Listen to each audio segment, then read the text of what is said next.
Sources doesn't Africa have? We have everything, but the leaders who are in this, who are sitting on it, has made it in a way that it can't hatch.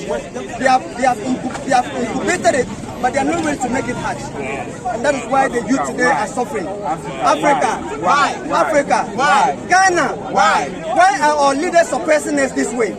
Are we not? Are they not thinking about the future of this country?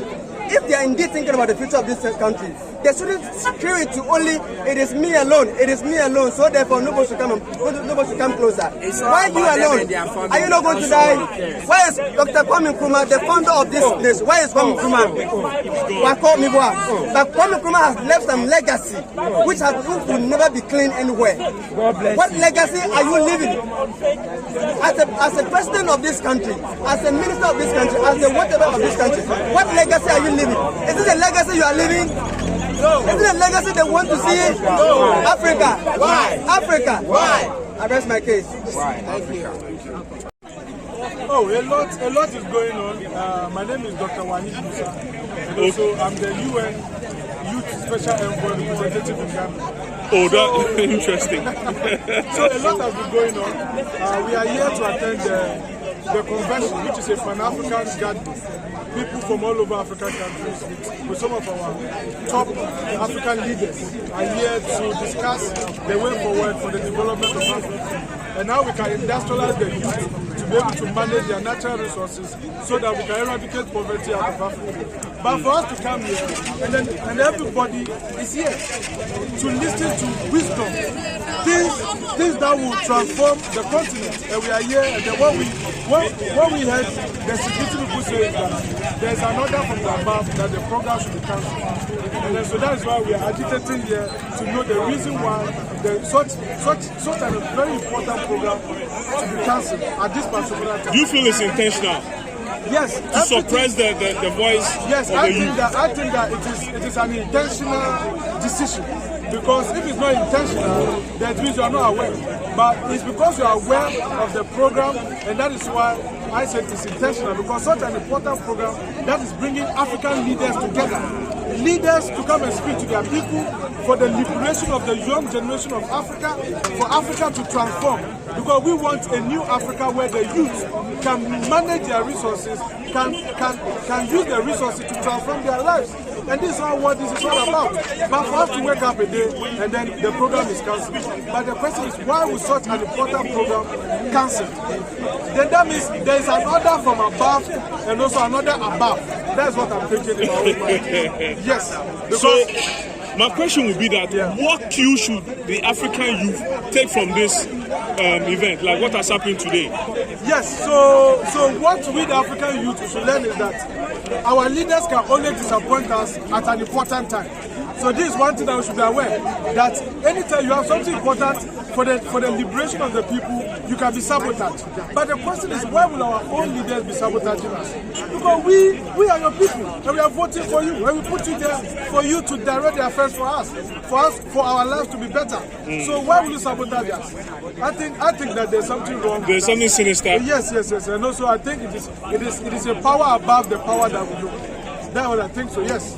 Because, if you have to give a name to it, what would it be? You know why? Because if our leaders here to stop such an important program, because all of their colleagues who are coming there to talk are also their colleagues in the AU, in the Pan-African movement. People so why would know. they stop them? That's the question. Why would they stop them? That's the question. Why? Because Nigeria can invite you to come and speak as a president of this country. South Africa can also invite you to come and speak. So why are we inviting them to come and speak? And then we are saying silencing them at the same time. This is not the Africa we want. This is never the Africa we want. So what we want is they can only stop the program, but they can never stop the conscience of the people. But the conscience of the people is towards a new Africa that is capable of managing and making good use of the natural resources. I always tell this, why are we poor? Why are we poor? We are not poor. This gentleman here is not poor. I myself am not poor because we are gifted with all the natural resources on this planet. It's in Africa. So if only we are trying to revolutionize Africa towards industrialization, where the young people would know that no, I don't need to chase dollar, but rather to chase the natural resources But it seems our direction, all the youth, our direction is on dollar. So because our direction is on dollar, we are forgetting the values of the natural resources. And that is why those people who come behind us and come and take them, because we don't know the value of it. And now they want to liberate the people, and they are stopping all these things. It's not. In fact, this is a disappointment. This is a disappointment to Kwame Nkrumah, and this is a disappointment to African Union, and this is disappointment to humanity. It's not a disappointment; it's a disgrace. Yes. A big one. Yes. So, if you have one thing to tell the African youth, what would it be? The only thing that I will advise my African brothers is, right now, they stop chasing dollar but chase their resources. Because the resources, if we can industrialize our resources, poverty will be a history in Africa. And that is also, look, China is powerful today because of industrialization. Dubai, the Arab Emirates is powerful today because of industrialization. America is powerful today because of industrialization. But why is in Africa we are not poor? Because we haven't realized the importance of industrialization. And when we begin to realize the importance of decentralization or industrialization, then we know that Africa is really a rich country. You feel our leaders are serious about this thing? You see them making an effort towards industrialization? You see, for the moment I begin to lose values on our African leaders was the story of Gaddafi. When I realized that such a sovereign leader of a country, a leader from another country, like enter his own country to kill him, and up to now, African Union couldn't do anything about it. All the leaders couldn't do anything about it. So that's why we should know that they are disappointment to us. And then we can't put our lives into their hands.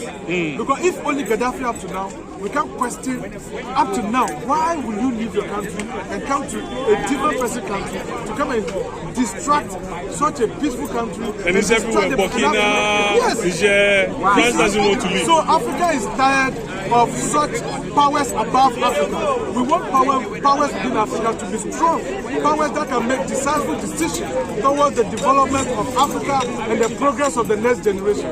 And that is what we are looking for. And that is why this Congress was so important, to liberate the young generation, so the young generation will know the value of their color as blacks and the value of where they belong as Africans. I think if we begin to see ourselves that we are worthy enough, that's why we are in this continent. God never made a mistake to create you into Africa.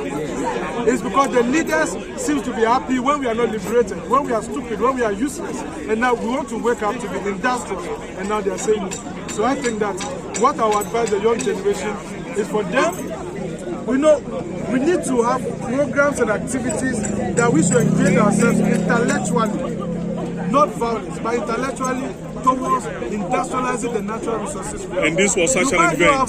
Dubai, they don't have anything, but look how they are industrializing themselves. It's because they are looking at their resources. They don't look at dollars.